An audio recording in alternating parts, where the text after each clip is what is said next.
সরকার পরিচালনায় ভুল ত্রুটি থাকলে ধরিয়ে দিন, বললেন ডক্টর ইউনূস। সরকার পরিচালনায় ভুল ত্রুটি থাকলে তা ধরিয়ে দিয়ে রাষ্ট্র সংস্কারের উদ্যোগকে বেগবান করতে গণমাধ্যমের প্রতি আহ্বান জানিয়েছেন অন্তর্বর্তী সরকারের প্রধান উপদেষ্টা ডক্টর মোহাম্মদ ইউনূস। মঙ্গলবার প্রধান উপদেষ্টার সরকারি বাসভবন যমুনায় দেশের বিভিন্ন গণমাধ্যমের সম্পাদকদের সঙ্গে বৈঠকে এ আহ্বান জানান তিনি। রাষ্ট্রের বিভিন্ন প্রতিষ্ঠানের কার্যকর সংস্কারে সবার সহায়তা কামনা করে প্রধান উপদেষ্টা বলেন, রাষ্ট্র মেরামত করে দেশকে নতুন উচ্চতায় নিতে বড় একটি সুযোগ তৈরি হয়েছে ছাত্র জনতার আন্দোলনে। তাই সরকারের কার্যক্রমে ভুল ত্রুটি থাকলে তা গণমাধ্যমে তুলে ধরতে হবে।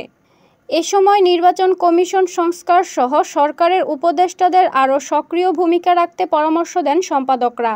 বৈঠক শেষে সাংবাদিকদের ব্রিফ করেন প্রধান উপদেষ্টার প্রেস সচিব শফিকুল আলম। তিনি বলেন, বৈষম্যবিরোধী ছাত্র আন্দোলনে একাত্মতা পোষণ করে সংযুক্ত আরব আমিরাতে কারাবরণ করা ৫৭ বাংলাদেশিকে ক্ষমা করেছেন বাংলাদেশটির সরকার।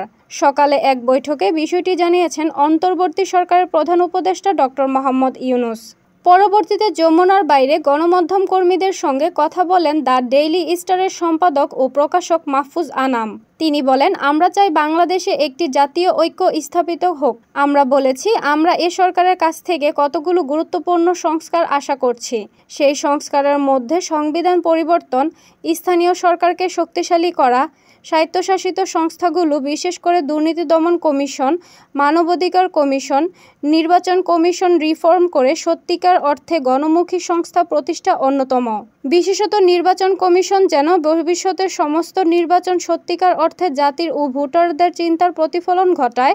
এরকম একটা সংস্থা চাই আমরা, এরকম একটি দুর্নীতি দমন কমিশন চাই, তারা যেন স্বাধীনভাবে কাজ করে। আপনারা দেখছেন মেঘনা টিভি, সত্যি সন্ধানে সবসময়। এছাড়া দেশ বিদেশের নিত্য নতুন খবর জানতে মেঘনা টিভির ফেসবুক পেজ facebook+meghna tv.bd তে লাইক দিয়ে আমাদের সাথেই থাকুন।